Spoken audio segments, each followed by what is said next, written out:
अच्छा, बहुत सारे लोगों का सवाल है कि जी फ्रांस कैसे आया जाए। कोई कहता है जी मेरे पास पैसे नहीं हैं, कोई कहता है कि जी मैं गरीब हूँ, कोई कहता है मेरे पास हुनर है, कोई कुछ कहता है। इसके साथ साथ अगर फ्रांस पहुँच जाएँ तो वहाँ पे जॉब कितनी मिलती है, पाकिस्तानी नया बंदा कितने पैसे कमा सकता है, फ्रांस पहुँचने के तरीके कैसे हैं, फ्रांस पहुँच असाइलम किया जाता है तो उस दौरान क्या क्या सहूलियात मिलती हैं। तो मैंने सोचा एक छोटी सी वीडियो बना देता हूं ताकि आप सारे लोग देख लें और आपको यकीनन आपके सवालों के जवाब मिल जाएंगे। मैं इस वक्त फ्रांस में बैठा हूं और फ्रांस में आज 20वां रोज़ा है, इसलिए मैं वो बात आपको बताऊंगा कि जो यहां पर मुझे पर्सनली पता है। मैं कोई गलत बयानी आपसे नहीं करूंगा और आपको हकीकत पर मबनी मालूमात दूंगा। इस चैनल पर मैं वही वीडियो बनाता हूं जिस मुल्क में मैं खुद गया हूं, क्योंकि जो बंदा वहां जाके खुद इन्फॉर्मेशन लेता है ना, वो ज़्यादा अथेंटिक होती है कि आप यूट्यूब से किसी की वीडियो देख के फिर अपनी वीडियो बना लें। ऐसा मैं नहीं करता। वीडियो शुरू करते हैं। जिसने अभी तक मेरा यूट्यूब चैनल सब्सक्राइब नहीं किया, उसका नाम है मिस्टर बेग, वो भी प्लीज़ सब्सक्राइब करें और उस पर भी बड़ी बड़ी अच्छी और मालूमाती वीडियो मौजूद हैं। तो चलें, आपका टाइम ज़ाया किए बगैर फ्रांस के हवाले से आपको मालूमात देता हूँ।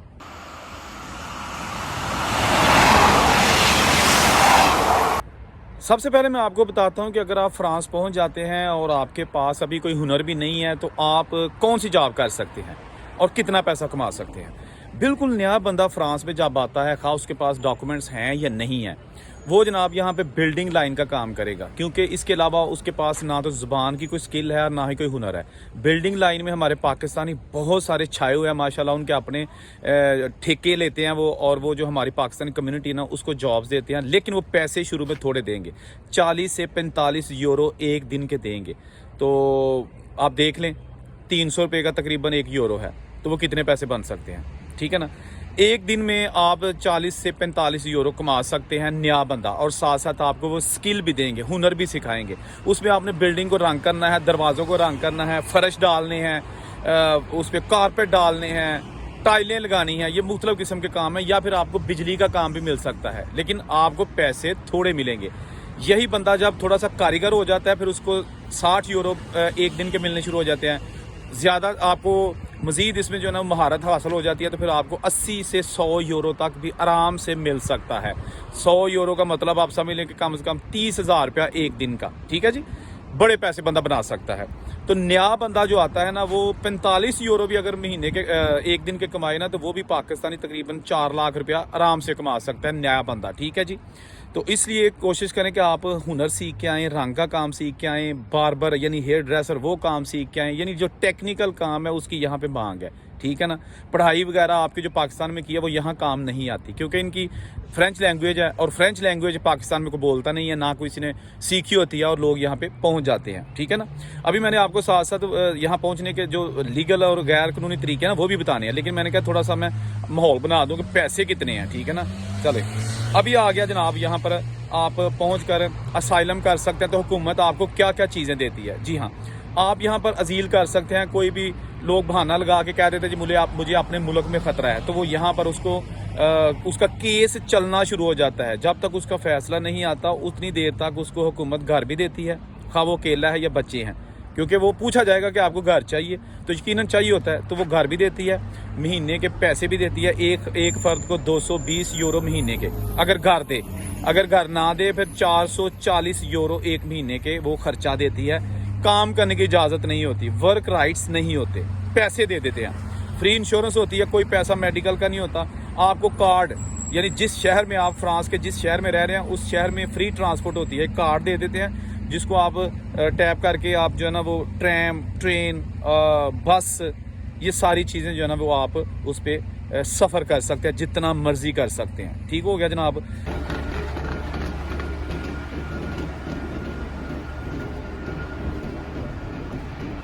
अच्छा, फ्रांस यूरोप का दूसरा बड़ा और ताकतवर तरीन मुल्क है जर्मनी के बाद। फ्रांस के साथ सरहदें लगती हैं जनाब, स्पेन की लगती है, स्विट्ज़रलैंड की लगती है, इटली की लगती है, लग्जमबर्ग की लगती है। बहुत सारे जो अच्छे कंट्रीज हैं ना, ये चारों तरफ फ्रांस के आते हैं, और फ्रांस की करेंसी ऑफ कोर्स यहाँ पे यूरो चलता है। अच्छा, फ्रांस में बात की जाए अखराजात की, तो यहाँ पर जो लोग आते हैं वो शेयरिंग में रहते हैं, यानी कि आपस में लड़के मिलजुल कर रहते हैं, एक एक कमरे में 2-2, 3-3, 4-4 भी रहते हैं। वो कितना खर्चा उनका आ जाता है।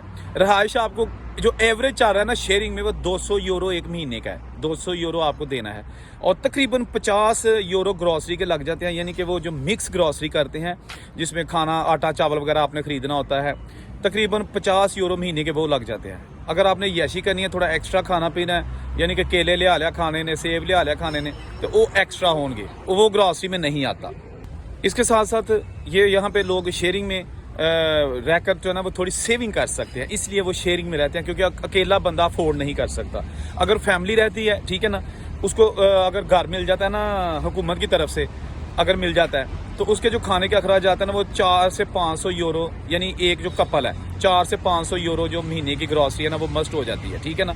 तो इसलिए वो शेयरिंग में तो रह नहीं सकते। किसी की बीवी साथ होती है, बच्चे होते हैं, तो उसने तो फिर बेशक एक कमरे का ही यूनिट ले, लेकिन उसको अलग रहना पड़ता है, अलग कमरे में रहना पड़ता है, तो वो उसके लिए थोड़ा सा मज़ीद सख्ती हो जाती है। यानी कि जो सिंगल पर्सन है उसके वाले से जो फैमिली के साथ रहता है उसके लिए थोड़ी सी यहाँ पे ज़्यादा उसको खर्चा करना पड़ता है। ऑफकोर्स फैमिली का खर्चा होता है। अगर बच्चे हैं तो फिर आपको 6 से 700 यूरो महीने के जो है ना वो लग जाते हैं। अगर फैमिली ने असाइलम किया हुआ है, बच्चे भी हैं साथ, तो हर बंदे को, यानी बच्चे को, बड़े को, सबको जो है ना वो 220 यूरो महीने के खर्चा भी मिलेगा और सबका सफ़र फ्री होगा। बच्चों की एजुकेशन फ्री होगी, टोटल फ्री होगी।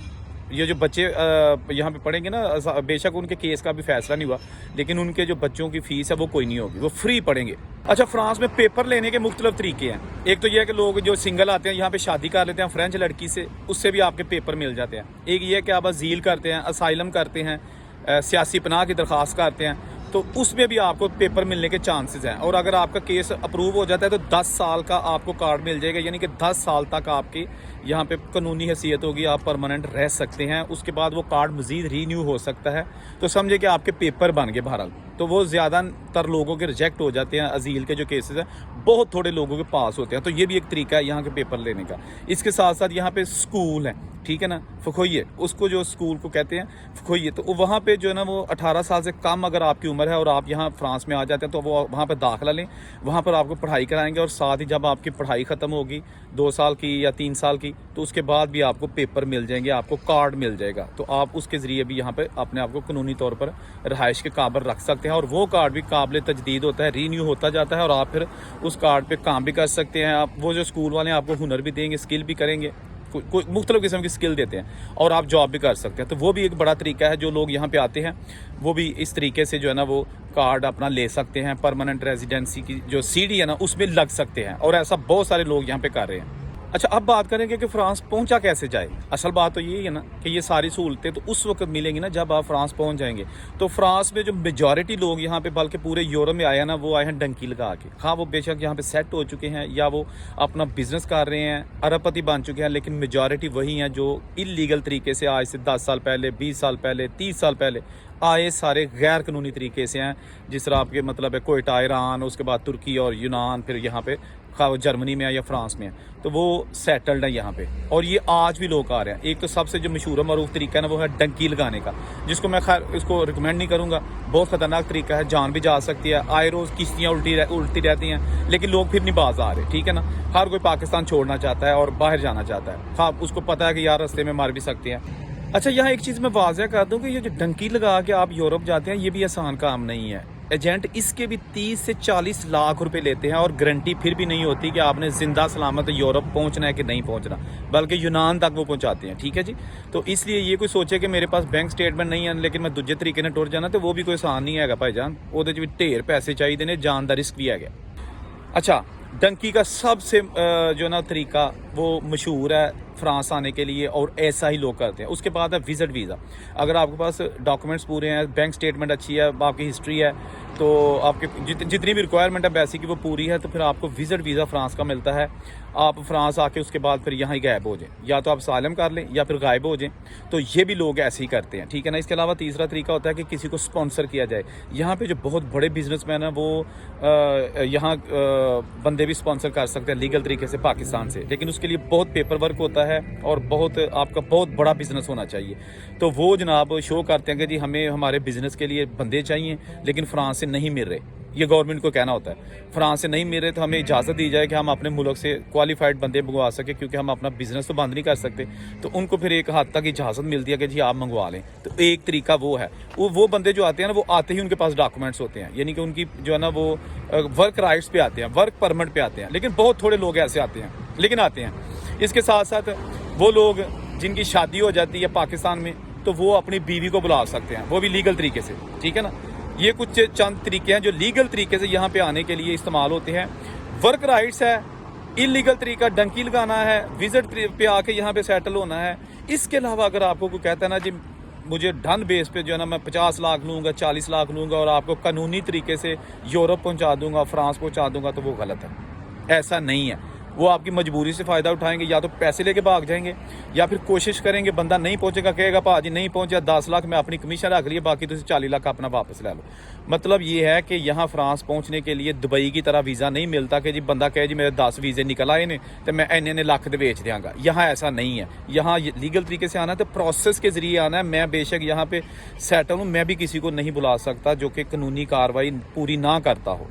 कानून के मुताबिक ही बंदा आ सकता है। उम्मीद है आपको वीडियो अच्छी लगी होगी। अल्लाह हाफिज़।